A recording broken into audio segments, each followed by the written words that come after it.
board-board yang berbasis Linux misalnya. Jangan terlalu industrial kayak misalnya apa tuh Parallax misalnya atau yang aneh lah itu, jangan dulu ke situ gitu.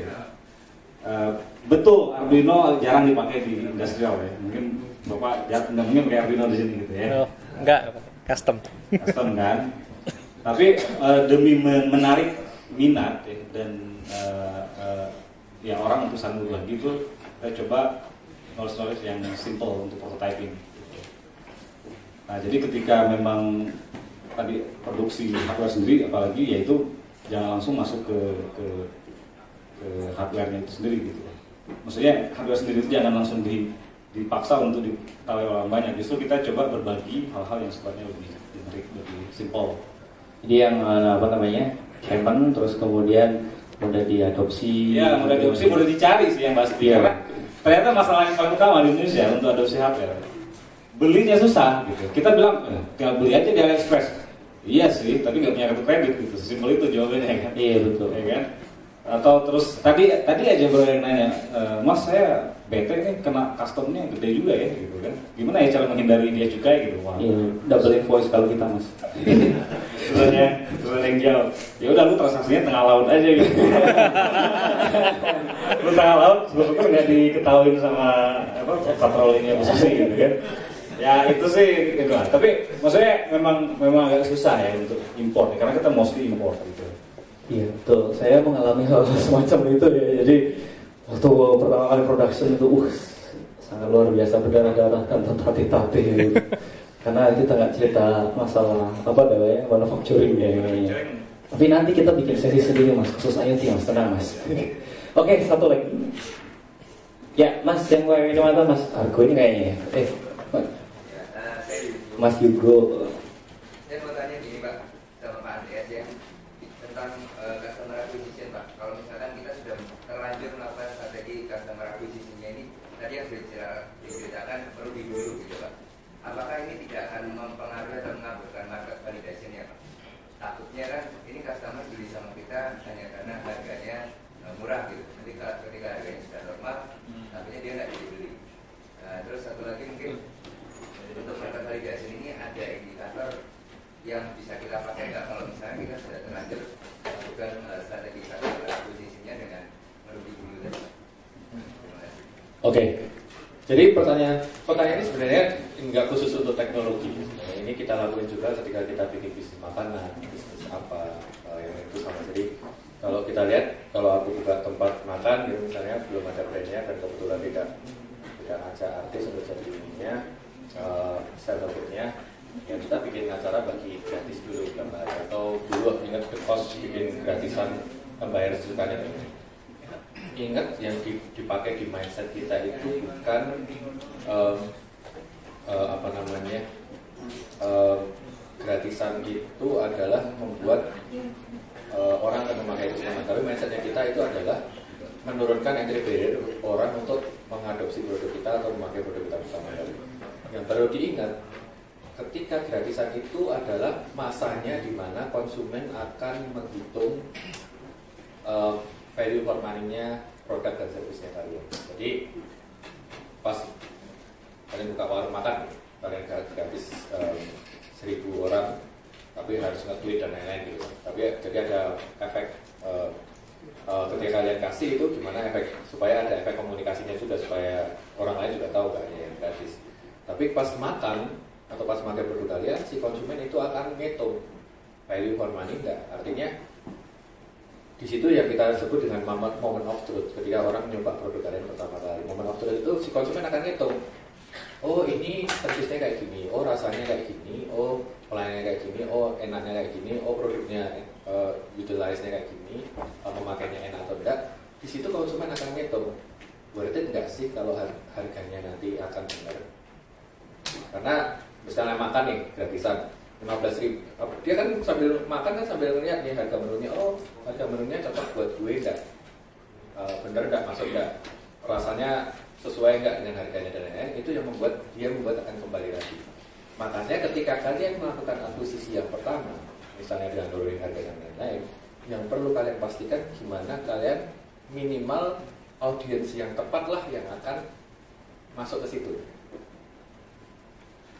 Audiens yang tepat lah yang akan masuk ke situ, karena audiens yang tepat itu yang akan menurut kalian akan merasa produk kalian itu valuable buat kalian, value dari sisi convenient, value dari sisi duit, value dari sisi harga, ketika harganya proper. Makanya marketingnya dari awal harus targeting untuk ngajak pakai yang pertama. Misalnya begini, jadi kalau kalian itu yang saya contoh paling gampang itu siapa namanya Uber gitu. Waktu pertama kali cuma bisa pakai credit card. Ya ketika nyoba gratis 75.000. Nah, tapi dia ketika nyoba gratis itu sudah mikirin supaya tidak cuma gratisnya tapi dapat efek komunikasinya. Jadi 75.000 cukup kasih 75.000 ke orang lain supaya ngajak orang lain nyoba juga. Cuman yang bisa pakai Uber itu hanya yang punya kredit card. Karena yang punya kredit card ketika pakai produk itu akan merasa benar, oh Uber harga resminya segini nih waktu itu ya. Ketika aku pakai juga akan masuk akal sih, lebih murah daripada taksi. Coba kalau Uber itu dikasihnya cash bayarnya, yang naik apa-apa, yang nggak pernah naik taksi, nggak pernah naik Uber, yang nggak pernah naik taksi, ya nggak tepat, mereka nggak akan balik. Itu satu. Jadi pastikan ketika kamu datengin konsumen untuk adopsi, itu memang konsumen yang menurut kalian adalah target market kalian. Bisa dibatasi dari cara transaksi, bisa dibatasi dari syarat masuknya, bisa dibatasi dari cara marketing kalian.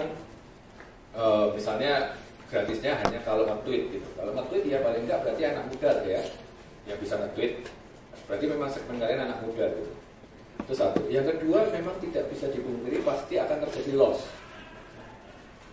ketika kalian mencoba melakukan retention. Jadi tahapnya kan, kalau yang beberapa kali ketemu saya pasti sudah tahu, tahapnya kan adoption strategi, ada retention strategi sama revenue stream. Adoption itu gimana caranya konsumen memakai produk kalian pertama kali. Retention itu adalah gimana konsumen supaya balik. Karena ingat, pebisnis dapat duitnya dari pelanggan. Jadi ketika kalian membuat adoption strategi, udah dipikirin retentionnya kayak gimana. Jadi bukan ngomong aku kasih gratis dulu biar datang, tapi udah dipikirin. Begitu aku masuk, aku kasih apa nih supaya mereka balik lagi ke tempat kalian. Misalnya kalau masuk udah daftar pakai Facebook atau pakai email, jadi aku harus kasih newsletter offering berikutnya supaya balik. Atau ketika masuk sandalnya aku colong supaya balik lagi sandalnya, kasarnya gitulah.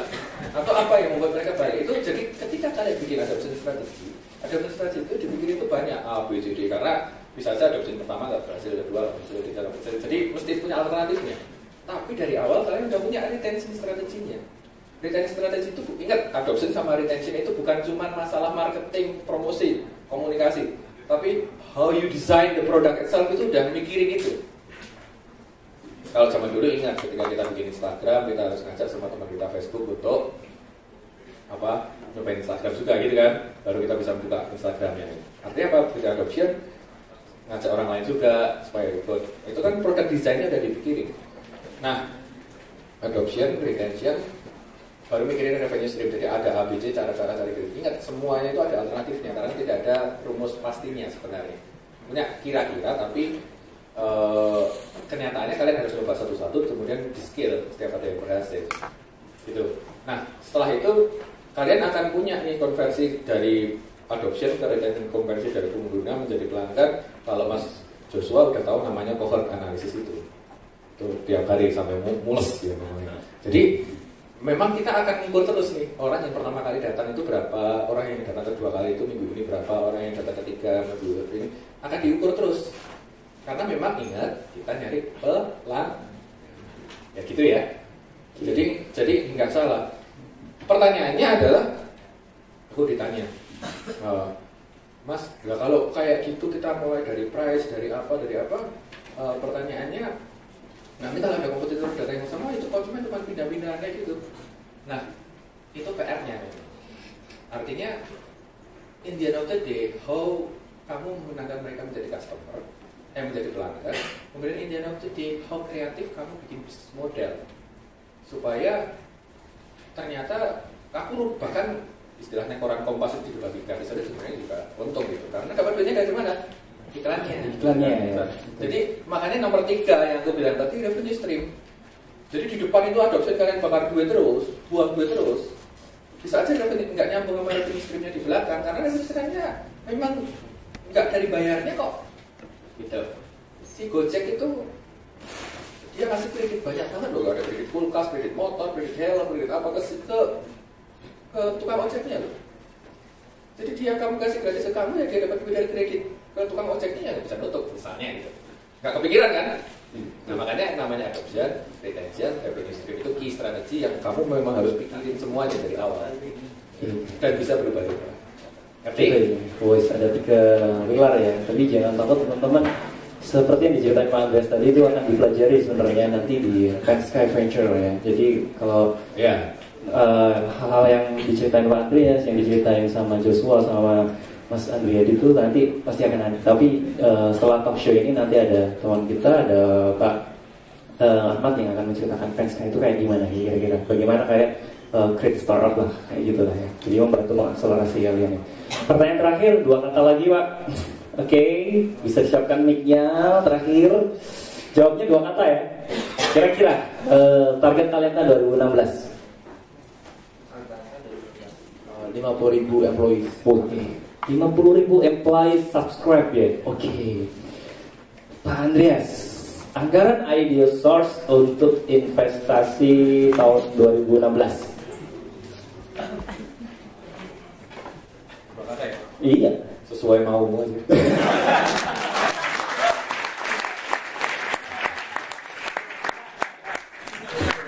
harusnya itu $50. Biasa nggak kalau Kelihatan kok.